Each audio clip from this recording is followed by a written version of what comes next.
Back. ನಾನು face to face fighter, ಬೇಕಿದ್ರೆ fight ಮಾಡೋಣ ಬಾ. ಎಚ್ ಡಿ ಕುಮಾರಸ್ವಾಮಿಗೆ ಸವಾಲನ್ನ ಹಾಕಿದ್ದಾರೆ D K Shivakumar. Hit and run Kumaraswamy, ನೀನು ರೈತನ ಮಗನ. ಈಗ ಪ್ಯಾಂಟ್ ಬಿಚ್ಚಿ ಪಂಚ ಹಾಕೊಂಡ್ಬಿಟ್ಟಿದ್ದೀರ ಕುಮಾರಸ್ವಾಮಿ ಅವರೇ. ಹಿಟ್ ಅಂಡ್ ರನ್ ಕುಮಾರಸ್ವಾಮಿ, ನೀನು ಬಿಜೆಪಿ ಅವರನ್ನು ಕೂಡ ಎದುರಿಸೋದಕ್ಕೆ ಹೋದೆ. ಎಲ್ಲರನ್ನ ಎದುರಿಸಿದ ಹಾಗೆ ಬಿಜೆಪಿ ಅವರನ್ನು ಕೂಡ ಎದುರಿಸೋದಕ್ಕೆ ಹೋಗ್ಬಿಡಿದ್ಯಾ. ಪಾದಯಾತ್ರೆ ಬಗ್ಗೆ ನೀನೊಂದು ಮಾತು, ನಿನ್ನ ಮಗ ಒಂದು ಮಾತು, GTD ಒಂದು ಮಾತಾಡ್ತಾ ಇದ್ದೀವಿ. ಈಗ ಪಾದಯಾತ್ರೆಗೆ ಬಂದು ಹೆಜ್ಜೆ ಆಗ್ತಾ ಇದೀಯ. ನಿನಗೆ ನೈತಿಕತೆ ಅನ್ನೋದು ಇದೆಯಾ ಅಂತ ಏಕವಚನದಲ್ಲೇ DK ಶಿವಕುಮಾರ್ ಕೇಂದ್ರ ಸಚಿವರಿಗೆ ಅಂದ್ರೆ ಎಚ್ ಡಿ ಕುಮಾರಸ್ವಾಮಿ ಅವರಿಗೆ ವಾಗ್ದಾಳಿಯನ್ನು ನಡೆಸಿದ್ದಾರೆ. ಭ್ರಷ್ಟಾಚಾರಿಗಳಿಂದ ಪಾದಯಾತ್ರೆ ನಿನ್ನೆ ಕೂಡ ನಾನು ಅನೇಕ ವಿಚಾರಗಳನ್ನ ಹೇಳಿದ್ದೇನೆ. ಇವರ ಚನ್ನಪಟ್ಟಣದಲ್ಲಿ ನಾವಿದ್ದೇವೆ. ನಮ್ಮ ಎಲ್ಲ ಮಂತ್ರಿಗಳಿಂದ ಬಹಳ ಜನ ಮಾತಾಡಬೇಕು, ನಾಡವರು, ಬೇರೆ ಸ್ನೇಹಿತರು, ಶಾಸಕರೆಲ್ಲ ಮಾತಾಡಬೇಕು. ಟೈಮ್ ಆಯ್ತು, ನಮ್ಮ 4 ಗಂಟೆ ಬೆಂಗಳೂರು ಮೀಟಿಂಗ್ ಇದೆ. ಆ ದೃಷ್ಟಿಯಿಂದ ನಾನೇ ಇನ್ನ ಗೊತ್ತಾಯಿತು ಅಂತ ಹೇಳಿ ಪ್ರಾರಂಭ ನಾನು ಮಾಡ್ತಾ ಇದ್ದೇನೆ.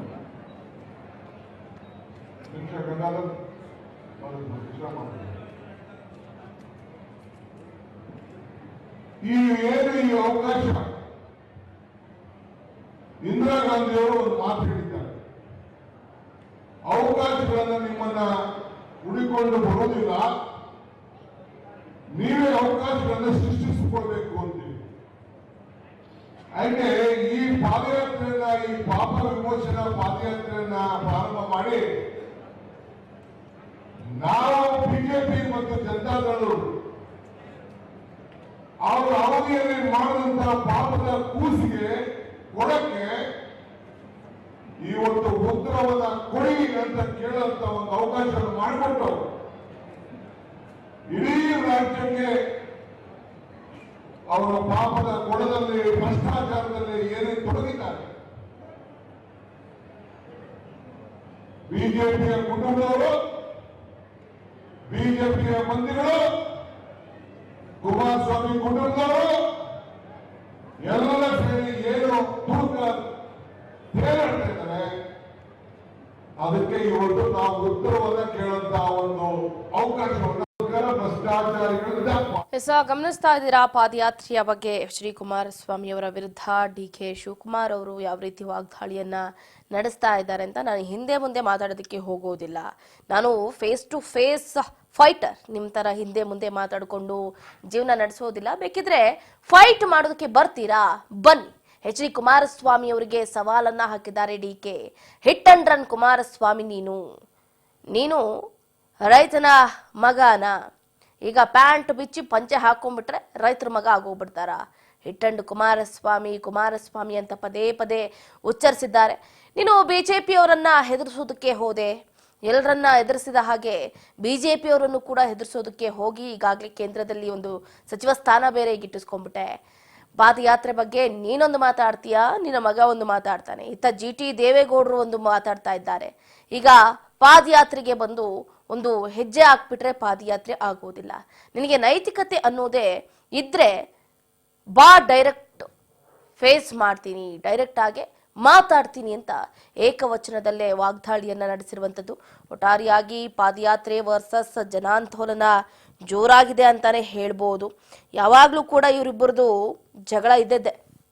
ಒಂದು ಕಡೆ ಹಾವು ಮುಂಗ್ಸಿ ತರ ಕಿತ್ತಾಡ್ತಾನೆ ಇರ್ತಾರೆ. ಮೊನ್ನೆಯಷ್ಟೇ ಒಂದು CD ಪ್ರಕರಣದಲ್ಲಿ ಅಥವಾ ಪೆನ್ ಡ್ರೈವ್ ಪ್ರಕರಣದಲ್ಲಿ ಎಚ್ ಡಿ ಕುಮಾರಸ್ವಾಮಿ ಅವರು CD ಶಿವು ಅಂತ ಕರೆದ್ರು, ಇತ್ತ ಪೆನ್ ಡ್ರೈವ್ ಕುಮಾರಣ್ಣ ಅಂತ ಕರೆದ್ರು. ಒಬ್ರಿಗೊಬ್ರು ಅವ್ರ ಮೇಲೆ ಅವರೇ ಕೆಸರನ್ನ ಎರಚ್ಕೊಳ್ತಾ ಇರ್ತಾರೆ, ಅವರ ವಿರುದ್ಧ ಅವರೇ ವಾಗ್ದಾಳಿಯನ್ನ ನಡೆಸ್ತಾ ಇರ್ತಾರೆ. ಈಗ ಬಹಿರಂಗವಾಗಿನೇ ಏನು ಮಾತಾಡೋದಕ್ಕೆ, ಚರ್ಚೆ ಮಾಡೋದಕ್ಕೆ DCM DK ಶಿವಕುಮಾರ್ ಅವರು ಆಹ್ವಾನವನ್ನ ನೀಡಿದ್ದಾರೆ. ಇವರು ಆಹ್ವಾನ ಕೊಡ್ತಾರೆ, ಅವರು ಆಹ್ವಾನ ಕೊಡ್ತಾರೆ. ಬಟ್ ಯಾರೊಬ್ರು ಕೂಡ ಕೂತ್ಕೊಂಡು ಫೇಸ್ ಟು ಫೇಸ್ ಮಾತಾಡಿದ್ದಂತೂ ಇಲ್ಲಿವರೆಗೂ ನೋಡಲೇ ಇಲ್ಲ. ಒಟ್ಟಾರೆಯಾಗಿ ಏಕವಚನದಲ್ಲಿ ಟೀಕಾ ಪ್ರಹಾರವನ್ನ ನಡೆಸಿದ್ದಾರೆ. ಚನ್ನಪಟ್ಟಣದ ಸಮಾವೇಶದಲ್ಲಿ DCM DK ಶಿವಕುಮಾರ್ ಅವರು ಮಾತಾಡಿರುವಂಥದ್ದು, ನಿನ್ನ ಹೋರಾಟ ಏನು ಅನ್ನೋದನ್ನ ನಾನು ನೋಡ್ಬಿಟ್ಟಿದ್ದೀನಿ. ನನ್ನ ವಿರುದ್ಧ ಸೋತ್ ಬಿಟ್ಟಿದೀಯಾ, ಭಗವಂತ ಟೈಮ್ ಕೊಡ್ಲಿ, ಇನ್ನೊಮ್ಮೆ ನೋಡೋಣ. ಬ್ಲ್ಯಾಕ್ ಮೇಲ್ ಕುಮಾರಸ್ವಾಮಿ, ನೀನು ಹಿಟ್ ಅಂಡ್ ರನ್ ಕುಮಾರಸ್ವಾಮಿ, ಎಲ್ಲರನ್ನ ಹೆದರಿಸುವಂತೆ ಬಿಜೆಪಿಯವರನ್ನು ಕೂಡ ಹೆದರಿಸೋದಕ್ಕೆ ಹೋದೆ.